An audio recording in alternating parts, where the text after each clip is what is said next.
Good customers make my day so much better. Bad customers really kind of like want to bang your head against a brick wall, but they're just starting to rear their ugly heads a lot more than they used to.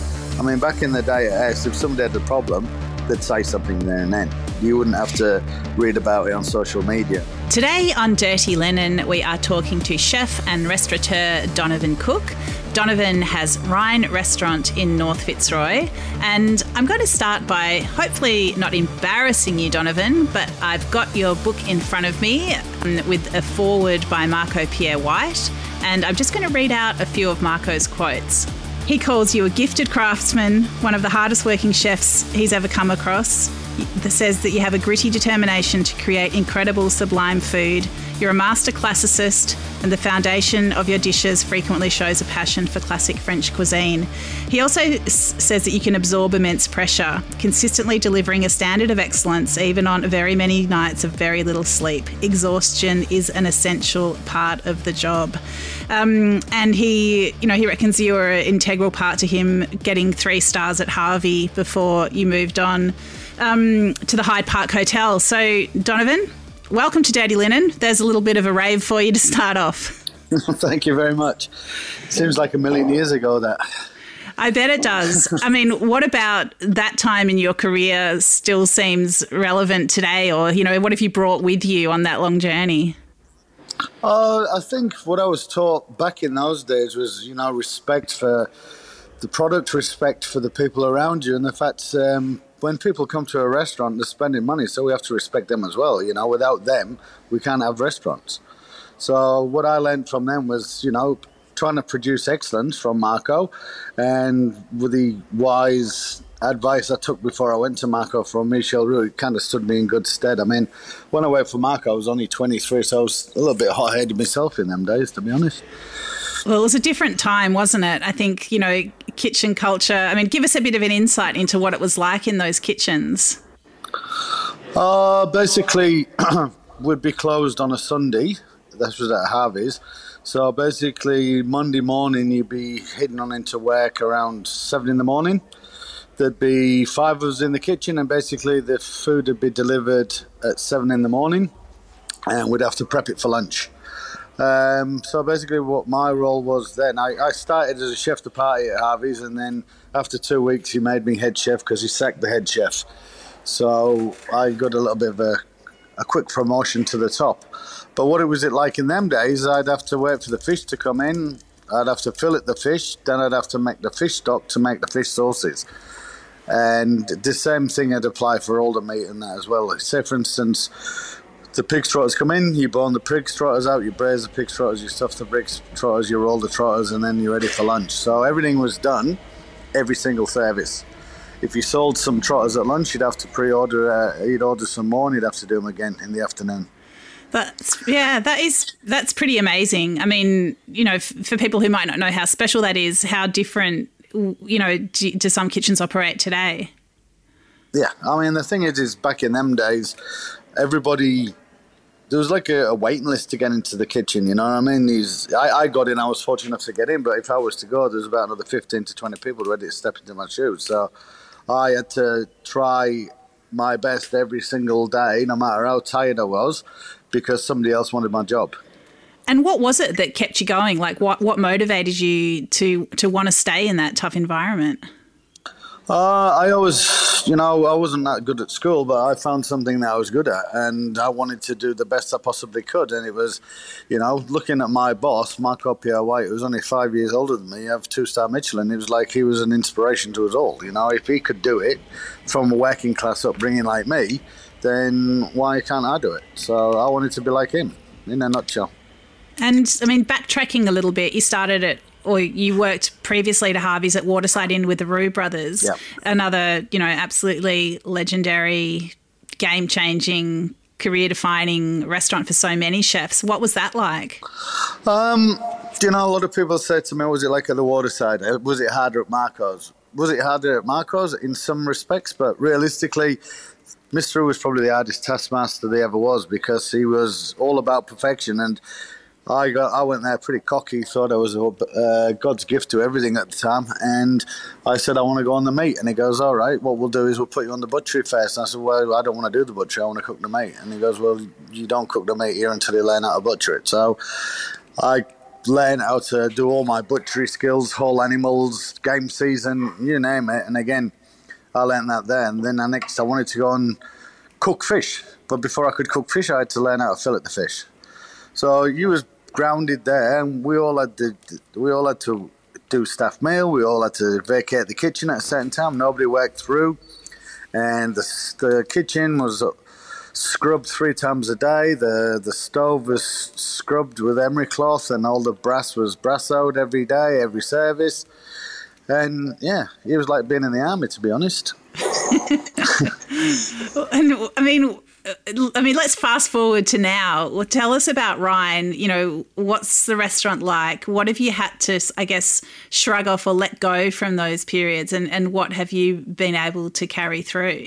I've always had the same passion for trying to produce excellence. You know, my attention to detail would be from the butchery to the sauces, and not. I don't know, you tell me you probably eat out a lot more than me. Nobody actually makes sauces and that anymore. They just kind of, I don't know, do dressings and stuff where I try and keep that going. If I buy a chicken, I'll use everything of the chicken. Would it be the bones, the skin, the fat, the breast, the leg, the wings, the neck, you name it. I use all the same thing on the whole of that ingredient on the plate, and nothing goes to waste here. But the problem is at the moment, and I'm sure a lot of people you've spoken to in the industry, it's trying to get staff that want to be doing it, and trying to get staff that can actually do what they say they can do on the resumes. That's the hardest thing.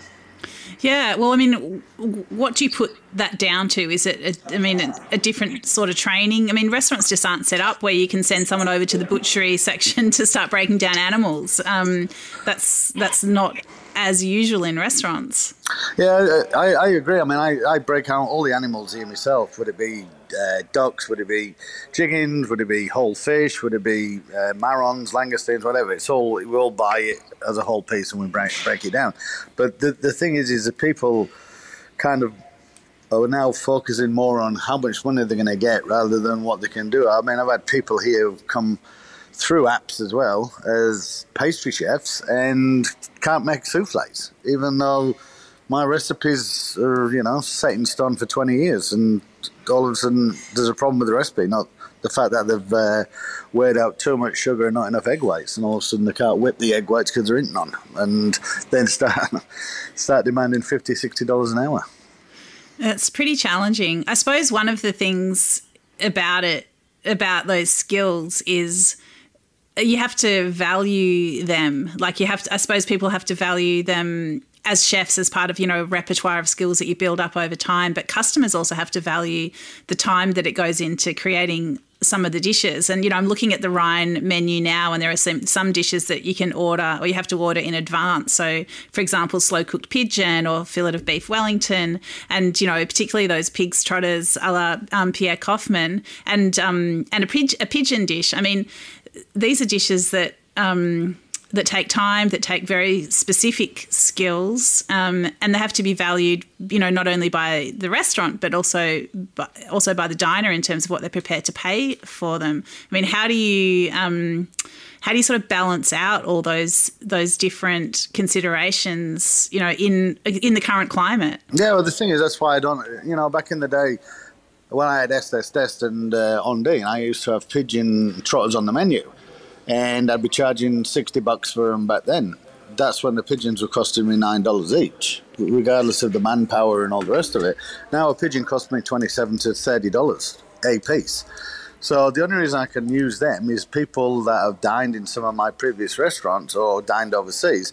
They know what it is. They know what they're letting themselves in for, and they know what the bottom line is going to cost them. Because realistically, I'm not going to sling pigeon on the menu and not sell it and have issues with prices. Same with the pig's trotters. I mean, it's not so much the trotters that's the expensive item. You're talking about morels and sweetbreads as well. Or at the moment, I do truffle menus. Again, you can pre-order it, but you can also come in here, and tonight you can get a steak and chips for $50 with a glass of wine. I try and do everything for everything, but the thing is, the current climate, I don't know if you've heard around town, but some of the customers are really not very nice. And I've had several letters recently of extortion, demanding reimbursement, or they're going to give me 1-star Google review. Yeah, I definitely want to talk about that, but I feel, we're definitely going to get into that. But I just want to just track back slightly and just mention SSS and Ondine. Let's do the heritage, and then let's talk about some of the tricky times we're in at the moment. But I'd love you just to give us a little bit of insight into SSS, which I think was it 97, 98 that opened, and was there in South Melbourne for a few years, and was a really seminal restaurant for a lot of chefs. I particularly remember Joseph Aboud talking about, being absolutely terrified to knock on the back door to look, to ask for work. And, I've heard that story from numerous chefs, and that restaurant was followed up by Ondine. Can you just give us a little bit of a, backstory to those two Melbourne restaurants? Oh, yeah. I was, 25 years of age at the time, and I always wanted to open my own restaurant. Obviously, I'd done, 3.5 years with Marco. I'd done a year and a half in France. I'd done 3.5 years with Mr. Roux, and it was time to do something. And the thing is, when I first arrived, I always remember I got a copy of the Sunday Age, and it says, fine dining is dead. Nobody's doing fine dining anymore. It's all about sharing, and that's when Stephanie Alexander and Mietta's had just closed. And I thought to myself, well, this is supposedly one of the food capitals of the world. It can't be dead. We just have to think about what we can do a little bit differently. So we opened Des, and basically I had the same kind of mentality as we did at Harvey's. I used to get the stuff every day, prep the stuff every day, cook it to order every day. If I had 9 pigeon, I'd have 9 pigeon of sauce. 9 portions of sauce. If I had 10 salmon, 10 portions of sauce, 10 garnish, And that's the way it was. And used to get in the morning, play very loud rock music, and just bang out the food. And the thing is, the people that was in the kitchen in them days was, you had Rita McCarley, there was Karen White, and then Joseph Aboud came along, Josh Emmett, Ben Russell, Danny Southern, Lalani Wolverden, Philippa Sibley. It was like all these people are doing very well. And then when we opened Ondine, we had Scott Pickett in there as well, and we just cooked from the heart and changed the food to, fine dining wasn't dead at all. It was just not penguin suits anymore. And you can have like Metallica playing in the background on a Saturday night with people spending a bit of money on food and wine. Yeah, it's really interesting. I definitely would, also agree that there were those transition restaurants that that gave Australia a new style of fine dining. And I don't reckon I'd written that story that you saw in the Sunday Age, but I reckon over the course of my career, I have written about 5 stories speculating on the death of fine dining. So it is something that, in the end, we don't want it to die. Like, there's always going to be people who are, excited to create beautiful dining experiences and to spend money on them, but it does have to be refashioned and reframed as the times change. For sure. What I do here, I don't really call it fine dining. I call it fine food in a casual industrial setting. And it's the thing is as much attention to detail on every single plate here as I was back in the S days. It's just remodeled a little bit less, pompous. It's a little bit more accessible, I think, but it's still the same amount of work goes into every single plate.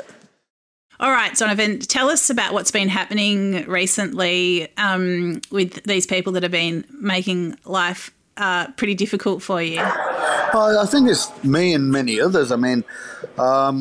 People now, rather than saying to your face you have an issue with the food or they have an issue with that, I have people now that come in for dinner.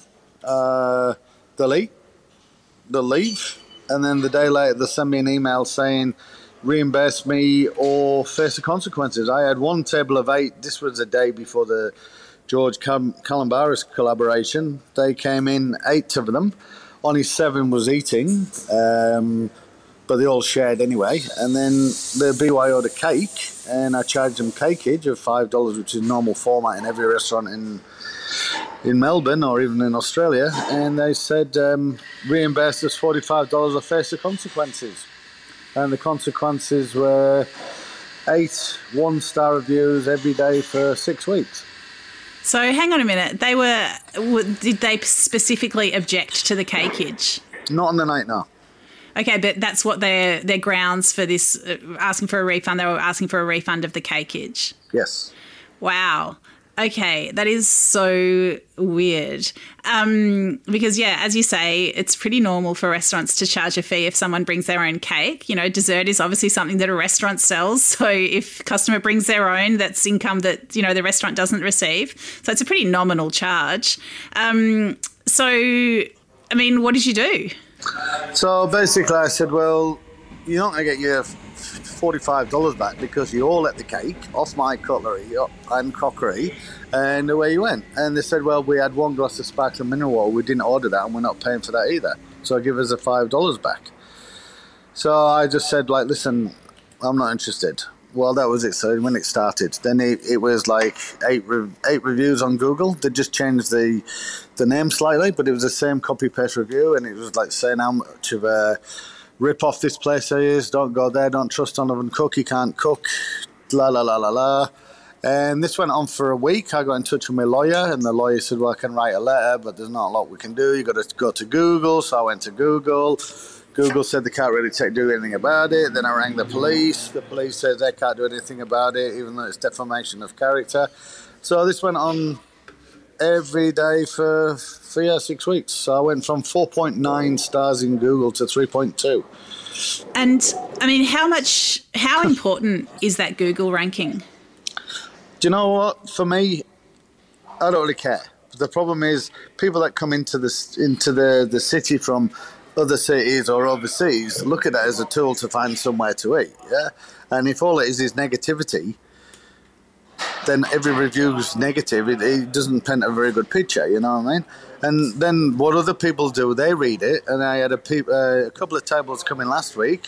One ordered a margarita, drank it, and then the next day sent me an email back saying it was $28. I don't want to pay $28. I wanted the cheaper version, so give me the $28 back, or I will give you a 1-star review. And somebody else, same day, I had the duck, the portion size of the duck wasn't big enough. Give me $49 back or face the consequences. And this is like an ongoing saga, at least 2 a week I get. Oh, my goodness. And is this reflected in conversations that you've had with other restaurateurs? Yes. What is wrong with people? I had somebody, he had a table of 20 students coming to his restaurant, and hospitality students, I might add, and they said reimburse us or we'll give you 21-star reviews. And that was to reimburse for the whole meal? Yeah, for the whole 21 of them, yeah. And, I mean, is it the new, like, you know, cut and run? Like, what's... This is it. I mean, this is what this has gone down to. You know as well as I do at the moment. It's tough for everybody, okay? We're all hanging in there. We're all doing our best. We're trying to, you know, meet the customers halfway, and we do good deals and all the rest of it. But it's just soul destroying when you have to fight back to these kind of people, and then they're threatening you. But yet they've eaten the food, and then they want the money reimbursed in a week or 2 weeks later. Yeah, I just find it just feels quite soul destroying, honestly, because you've got to put your heart and soul into the food, like as you've, you know, so clearly told us, there's so much detail on every plate, so much care and thought goes into it. And then to feel that, you know, the person that you're creating this experience for isn't fronting up to their side of the bargain, they're not eating in good faith, is really dispiriting. Well, the thing is, you know, I spoke to one of my regular customers who's one of his friends is a QC, and basically he said to me, moving forward now, just any letters you get, you just send them direct to me and I'll do it pro bono, because it isn't right. This sort of stuff isn't right. All industries in hospitality were affected during COVID, and everybody's trying to claw their way back out of it now. And you just think you're going to get your head above water, and then there's all these people for what? $40? Come on, you know, is it worth the hassle for $40 to actually continue to try and blackmail me to get that money back? You know what I mean? Yeah, it's a pretty dumb hobby to be sitting there Google reviewing people. Yeah. I always think when you enter a restaurant, you want to enjoy the food and the company, and you don't really, you know, go there to think about, right, how can we get away with not paying? Yeah, I mean, I've been in touch recently with an Indian restaurateur, and I feel like, she wouldn't mind me saying her name, but I won't, just in case. But she's got an artwork in her restaurant that some people in the Hindu community, she's also Hindu, have objected to. They think it's sacrilegious, and she's been piled on from all around the world, from different Hindu communities or different Hindu people or people, part of this pile-on. So it's not only it's the 1-star reviews. It's also been phone calls. It's also been threats. And I mean, she has been able to have most of the international reviews removed by Google, because I guess they can easily establish that this isn't actually a genuine customer. But I mean, has Google, what have your overtures to Google shown you? Well, they took some down, but they said they can't not prove they never came here. So I said, well, the IP address is almost the same. And it's not so much the IP address, it's the actual words in the review. They're identical. You know what I mean? The words in the review are identical. Every day was exactly the same. They didn't even try and copy paste and change a little bit. It was all identical. So they took some, I think took half a dozen down, but yeah, you just have to go scroll through it and it's still there. So yeah. And they said they can't do anything. It's, it's their word against our kind of thing. And it's like even the police, I said, well, I know where these people reside at. If I went round to their house and actually confronted them, you'd do something to me, wouldn't you? And he goes, yeah, we'd have to arrest you for, I said, but it's all right to try and badmouth me and my reputation, which I've been in the industry for 26 years, and it's no problem for them trying to badmouth me. But for me to go over there and say, stop doing it, there'd be a problem to me, wouldn't it? And basically, yeah, it'd be me who would be in trouble. Donovan, let's shift gears. I'd love to chat about the collaborations that you're doing over the next little while. Tell us what they are and what's your reasoning for collaborating with other restaurants. I've been in the game 39 years this year, and I got given a break by people to do stuff and learn other stuff. So I thought it'd be good to do collaboration with restaurants you wouldn't really associate with Donovan Cooke. You understand what I mean? Like Pippi's a small little kiosk there in Albert Park. People probably wouldn't associate doing something together with them. Maybe me and George or me and Raymond, yeah, because we worked together 20 years ago, but somebody I don't really know and they don't really know me. So I'd be also trying to introduce a different kind of clientele to what I have at the moment, and also giving some of these young up-and-comers a little go as well, and having a look and doing some interesting things together. Yeah, so Pippi's Kiosk, are they coming to Ryne? Yeah, they're coming to Ryne. Interesting. And, I mean, have you met up with them yet? I mean, what kinds of things do you feel like you'll be able to share with them? Because especially, they're a seafood focus, and I know you've had such a long time working with seafood. Yeah, it's a seafood focus. It's also to see, these are young lads. I mean, I'm 50-something now, 54 now. So they've got young ideas like I used to have when I was younger. So I could actually just learn something from them as well as they could learn something from me, maybe. So it's, sharing a knowledge and different thing. We're not doing like wine matches per se. We're doing drink matches, and they're doing 3 fish dishes. I'm doing like 2 meat dishes and a dessert. So it'd be interesting. And I'm doing another one with Leo Huck with Victor. So that'd be interesting. Doing a bit of a Western and Eastern kind of collaboration. So that'd be interesting as well. That's really great. I mean, overall, would you say it's obviously been such a tough time, and the hard times continue? Would you say you feel like overall energized and inspired, or is it just a daily struggle? I'm always energized and inspired. As I said, the thing is good customers make my day so much better.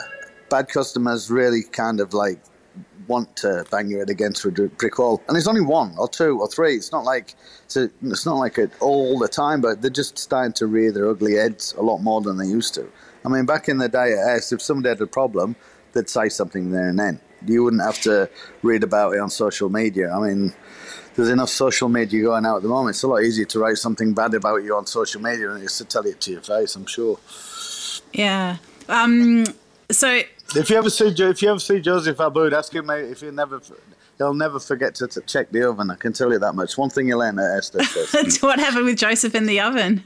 He got in at 6 o'clock in the morning to do a staff meal, which was braised veal shanks, saffron gnocchi, broad beans, sage, white wine sauce and crispy pancetta, which is a lot to do for a staff meal. And he was all proud of it, and then he went to open the door at 2 o'clock ready to eat, and he hadn't turned the oven on. So, oh, that's terrible. What did you go and get burgers?